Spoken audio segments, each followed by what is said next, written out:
सभी को मेरा सादर जय जैन। आज हम जिस विशेष टॉपिक पर चर्चा करने वाले हैं वह है महाप्रभावशाली भक्तांबर महास्तोत्र, महामृत्युंजय महास्तोत्र, आध्यात्मिक ऊंचाइयों को छूने वाला स्तोत्र। आप सभी के कितनी बार प्रश्न आते हैं, दीदी हम कितनी बार भक्तांबर स्तोत्र करते हैं लेकिन हमें इसका कोई विशेष प्रभाव, कोई विशेष रिजल्ट नहीं दिख रहे हैं। आइए हम सब मिलकर जानेंगे कि कैसे हम भक्तांबर स्तोत्र को करें जिससे कि हमें इसके रिजल्ट 100% मिले, क्योंकि यह महामृत्युंजय स्तोत्र है और इसके रिजल्ट 100% रहते हैं। आइए, भक्त को जन्म जराव मरण से मुक्ति दिलाने वाला लोकप्रिय और प्रभावशाली स्तोत्र भक्तांबर स्तोत्र है, जिसकी धुन भी उत्तर से दक्षिण, पूरब से पश्चिम चारों दिशाओं में ही फैली हुई है। स्तोत्र शब्द का सामूहिक सा सीधा सा अर्थ है प्रभु की स्तुति करना। यह बना है भक्तांबर स्तोत्र को दिगंबर और श्वेतांबर दोनों संप्रदायों में श्रद्धा पूर्वक पढ़ा जाता है, क्योंकि स्तोत्र स्वयं में ही सिद्ध है और अनेक कार्यों में सिद्धि दिलाने वाला है। आचार्य मांगतुंग स्वामी ने भक्तांबर स्तोत्र में प्रथम तीर्थंकर ऋषभ देव भगवान को प्रथम जिनेन्द्रम कहकर इसको विभूषित किया है, क्योंकि ऋषभ देव भगवान ने ही कर्म भूमि के प्रारंभ में भूख और प्यास से बिलखते हुए प्राणियों के लिए असी मसी कृषि, शिल्प कला, वाणिज्य का उपदेश देकर उसके जीवन को सुखी और संपन्न बनाया है।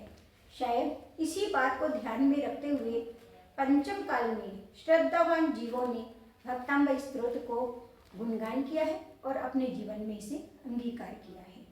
आचार्य मांगतुंग स्वामी ने भक्तांबर स्तोत्र की महिमा किसी काल सीमा से बंधी हुई नहीं है, क्योंकि उसमें शब्द अत्यधिक व्यापक है, मंत्र शक्ति प्रभावक है और कार्य शक्ति आध्यात्मिक और आकर्षण का केंद्र है। तो हम भक्तांबर स्तोत्र को किस तरह से सफल बनाएं कि यह हमारे जीवन में हमें ऊंचाइयों पर लेकर जाए। आइए हम सब जानते हैं, हम अपनी जन्म की तिथि सभी लोग जानते हैं। हम सभी लोग अपनी जन्म की तिथि जानते हैं और हमें क्या करना है, अपनी जन्म तिथि को काउंट करना है। मान लीजिए किसी का जन्म दिवस 1/1/1981 है तो हम उसका टोटल करेंगे और उस तारीख को शुक्ल पक्ष की तिथि वाले दिन, उस तिथि में जो शुक्ल पक्ष की तिथि वाले दिन हमें भक्तांबर स्तोत्र का प्रारंभ करना है। ठीक है, हमें अपने स्वर का ध्यान रखना है। अगर हम चंद्र स्वर में कोई भी कार्य शुरू करते हैं तो वह निश्चित तौर पर हमें सफलता दिलवाता है। पाठ का प्रारंभ करते समय हमें आदिनाथ प्रभु का धन्यवाद करना है, आचार्य मांगतुंग स्वामी का स्मरण करना है। जैसे आचार्य मांगतुंग स्वामी ने अपने 48 हलों को तोड़ गिराया, इसी तरह भक्तांबर स्तोत्र के काव्य के पठन पाठन से निश्चित तौर पे हमारे भी सभी जन्म और मरण के दुख समाप्त हो जाएंगे। आपको ये छोटी छोटी बातों के माध्यम से मैं बताने का प्रयास करूंगी कि भक्तांबर स्तोत्र कितना प्रभावशाली है। भक्तांबर स्तोत्र को पाठ करते हुए हमें संकल्प निश्चित तौर पर ही लेना चाहिए। क्यों?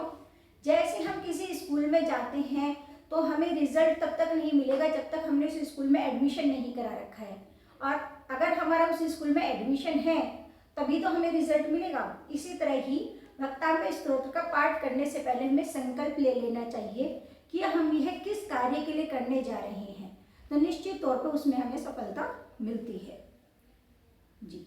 और हमारा सिर ढका हुआ न होना चाहिए, वस्त्र अखंड होने चाहिए, हम दीप धूप जलाकर पाठ को करना चाहिए। और अगर हम जब भक्तांबर जी पूरा कर लेते हैं, जो भी हम कार्य जिस कार्य की सिद्धि के लिए कर रहे हैं, और उसे करने के बाद हमें आदिनाथ प्रभु को धन्यवाद करना चाहिए, उनके यक्ष यक्षिणी जी को धन्यवाद करना चाहिए, मांगतुंग स्वामी जी को धन्यवाद करते हुए अंचेमी पूज्येमी वंदामी नमस्वामी दुखखो कमखो बोहिला होए सुगहि गर्णम समाधि मरणम जिन गुण संपत्ति होई मध्यम। हे प्रभु, आपकी शक्ति अनंत है, आप अनंत गुणों के सागर हैं। आपके पठन पाठन करने से मेरे सभी कार्य सिद्ध हो चुके हैं, मैं आदि व्याधि से मुक्त हो चुका हूँ, मेरी सभी मनोकामनाएं पूर्ण हो चुकी हैं। हे प्रभु, आप कषाय से रहित हैं और आपके ये गुण मेरे अंदर भी विद्यमान हो चुके हैं। हे प्रभु, आप तीन लोक के नाथ, आपकी कृपा से मेरे जीवन में मंगल ही मंगल हो रहा है। ऐसा कहते हुए हमें अपने पाठ का विसर्जन करना चाहिए। 3 बार प्रभु को आभार व्यक्त करना चाहिए। हे प्रभु आपका बहुत बहुत आभार, हे प्रभु आपका बहुत बहुत आभार। ऐसा करते हुए हम अपने पाठ को 21 दिन के अनुष्ठान के स्वरूप कर सकते हैं। ऐसी छोटी छोटी बातों के साथ मैं आपसे फिर मिलती रहूंगी। आपकी डॉक्टर राशु जैन। तब तक के लिए सादर जय जिनेन्द्र।